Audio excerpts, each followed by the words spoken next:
Hello and welcome to the Neurodivergent Social Work Voices campaign. I am Florence Smith, the neurodivergent social worker and your host. If you've stopped in to listen, there must be a reason why. Maybe it's to listen to and learn from the first-hand experiences of neurodivergent, or as I like to call us, neurosparkly social workers, on how you can create a neuro-inclusive workplace. Or maybe you're seeking advice from other neurodivergent social workers about what works for them. Whatever your reason, it's nice to have you here, because for 1 month we will hear from 19 neurosparkly social workers. The conversations will explore 19 journeys, 19 unique neurological profiles, and 19 tips for other neurosparkly social workers. So, why has this campaign been launched? Well, it's been done with the vision to raise awareness, share knowledge, celebrate neurodivergence, as well as increase representation of neurosparkly social workers across the profession. You can find us everywhere from students, social work assistants, frontline professionals, educators, and managers. Today I'm talking with Sandy, a Dyslexic and Irlen Syndrome social worker. Hello, Sandy. Hello.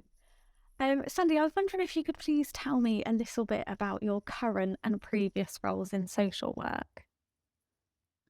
Okay, so I've been a qualified social worker for about 18 years now, so that makes me feel really old. So I have pretty much all my career worked in children's social care, other than a brief sort of 18-month period when I swapped over to adults. But I've done most of my family-facing practice in sort of locality-based social work for local authorities, but I've also worked in the private, voluntary and independent field as well. What have you done in the private and voluntary sector? So some really, really interesting roles that were all social work based, but they were sort of very innovative projects, really, that were perhaps sort of a bit more niche, supporting a very sort of specific area for children and families. Wow, that's fantastic. Thank you for sharing and giving us a little insight into your world of social work and your experience of social work. Please, could you tell me a little bit about your neurodivergence or explain how your brain sparkles? Okay, so I am dyslexic, so and I also have something that's called Irlen Syndrome. And what that really means is I have something called a visual stress. So it means I'm quite light sensitive. So that showed itself up when I was a lot younger, as I tended to faint a lot in very bright places, which was really sort of the beginning of that. And in fact, actually, I still can, which is a bit awkward. But in terms of dyslexia, I suppose it's been a bit of a strange journey because I suppose I almost want to sort of go back to school a little bit, because when I was at school, dyslexia was really, I suppose, on the cusp of starting to be recognised. It was certainly being talked about, but certainly my experience of school was pretty negative, which meant that I ended up, I was in a particular classroom at the last year of junior school where we were sort of segregated and had different break times, which I look at now and I think that wasn't great. And nothing was really explained. So from being in a class of my friends, I then moved to this other class. And then when I went to secondary school, I spent the first year in and out of what they referred to as like remedial classes, which is probably language that we don't use now, thankfully. But again, it was that sort of segregation of anybody who perhaps wasn't mainstream. And then when I did go back into the mainstream of secondary school, it really impacted on my confidence. So I think that has been the theme all the way through, really, has been the sort of lack of confidence and always feeling that I'm in that sort of deficit model, almost that I'm not enough because of my dyslexia, which it's really frustrating, and it's great to hear people who are much younger now, who have had the support, who talk about all their strengths and talk about all their abilities and talk about it as a superpower. But I'm probably a little way off of that yet, but I'm kind of working towards it. And it's like you said, it is a bit of a journey, isn't it? Because I know I talk about having a sparkly brain, but it's been a journey from being told that I can't think or do because I'm dyslexic and dyspraxic to actually being here now and thinking I can just think and do a little bit differently. But it is that kind of, it is that journey. And I was quite fortunate to be diagnosed in secondary school. And have a dyslexic tutor at university that was able to kind of feed me information and help build up kind of a more confident viewpoint of my neurodivergence. But it is difficult, especially when historically everything has been deficit model. It's really hard to kind of untangle how we might internalize those messages into adulthood. But I know I'm about to ask this question, and after what you've just said, it might be hard to answer, but do you notice any particular strengths or challenges in relation to kind of dyslexic thinking or light sensitivity? I mean, certainly I have challenges around light sensitivity. That's without doubt. And I have prescribed sort of coloured lenses, and I have specific coloured paper to help with that. And it helps me to have lots of natural light rather than sort of under sort of, false lighting, really. I've lost track of the question now. No, you can absolutely fine. So it was any particular strengths and challenges in relation to neurodivergence? So in terms of strengths, I don't know. As I mentioned earlier, I'm really sort of trying to start that or develop in that journey of sort of looking at myself as having strengths, because I think I have been so conditioned to seeing myself in that deficit model. So it's quite difficult to shift my thinking there. But I think, certainly some of the strengths I recognise, and I try and kind of think, is that dyslexia or not? But actually it doesn't matter because it's just who I am. Is kind of really drilling down into what the issue is, and sort of being able to cut away all of the sort of confusion and all the other sort of conversations around it, to really be able to go, okay, so what are we actually working with? What actually is the problem, or what is it that we need to solve, and really, have that sort of quite strong focus to build it. And it's a key social work skill as well, isn't it? Is being able to kind of sort all of the moving parts, or identify all of the different moving parts, and almost kind of theme or group them. It's one of those dyslexic thinking skills. But I mean, how have you found the journey from, or I say found the journey, finding the journey from seeing yourself through a deficit model or lens to trying to remove that lens and reflect on kind of what the advantages might be? I think, I think I'm still very much sort of trying to work out what that means for me, because of having the sort of education sort of in the deficit model. I didn't actually get diagnosed.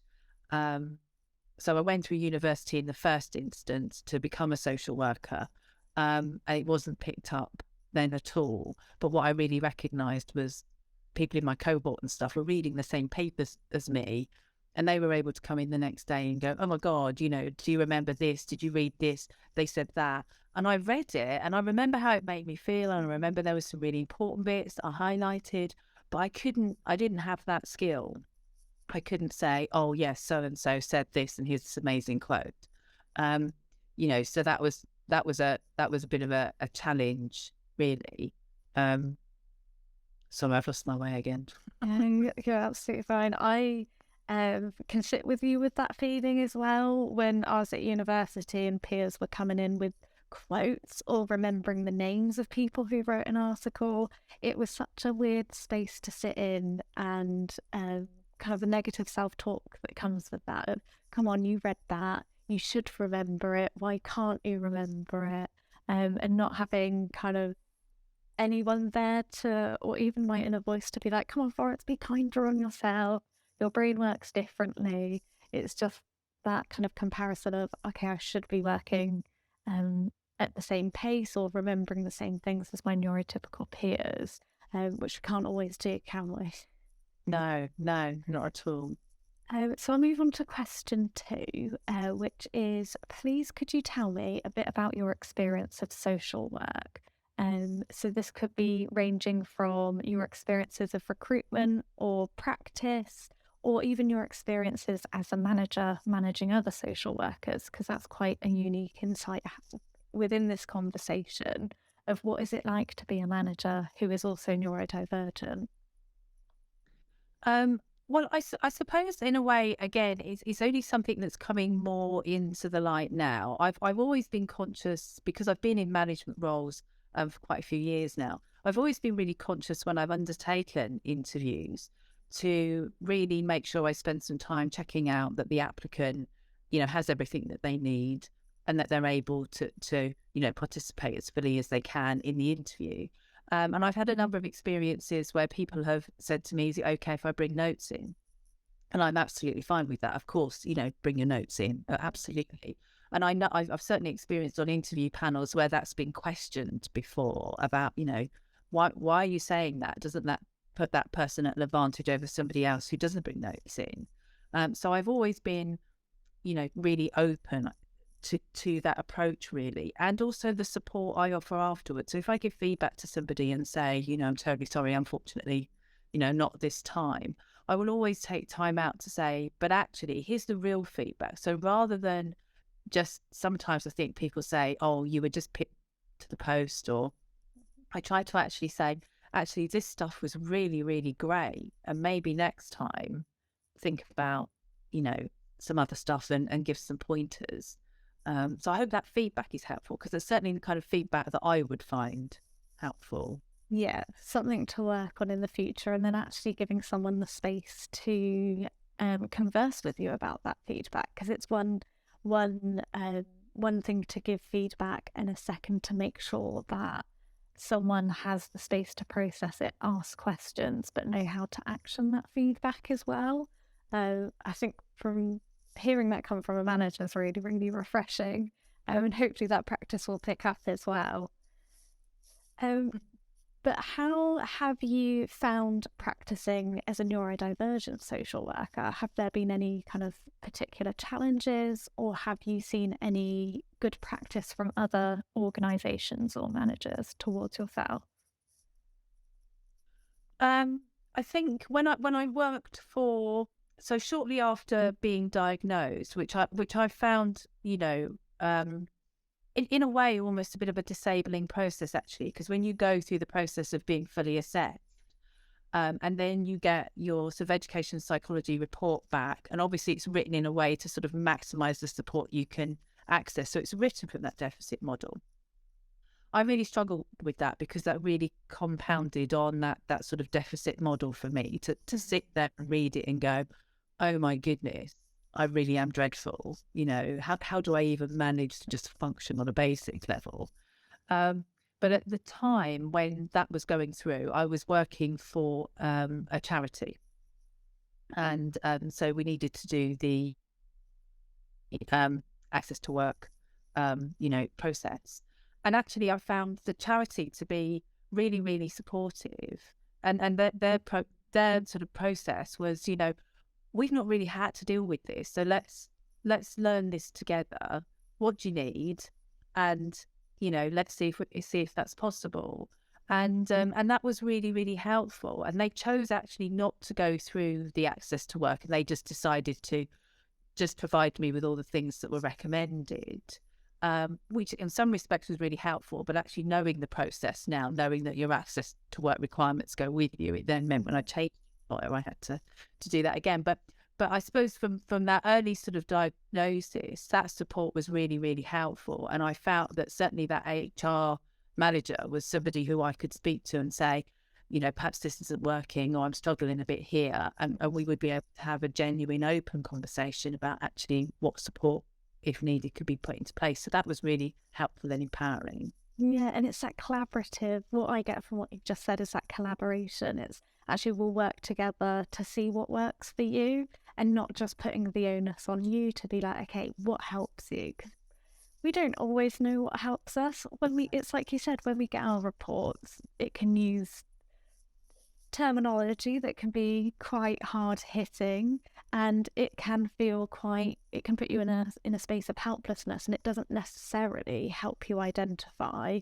what works for you. It very much identifies what doesn't work. So to hear that collaboration of, okay, neither of us have been in this space before, let's learn and grow together, seems like such a great approach and quite a social worky approach in itself. Yeah, and interestingly enough, the charity I was working for was, not a social work, charity. We were a small little section linked in with that charity. So yeah, I think it was a lovely piece of forward thinking, and that was a few years ago now. And it would be, nice to think that would be a kind of standard for HR. But I suppose what I see now is, things that are slightly different. I'm also a practice educator, and I've done that for quite some time. And I see, probably a lot more students that I practice educate now, can sort of recognise themselves with neurodiversity. And I'm always really open on my practice educator profile, what my neurodiversity is. And I'm really open to talk about it and, ask any questions that you like. And I think that's been really helpful sometimes. Not that I've always had students that have neurodiversity, but just to be able to be that open and say, let's have that conversation. Happy to do that and spread the word a little bit.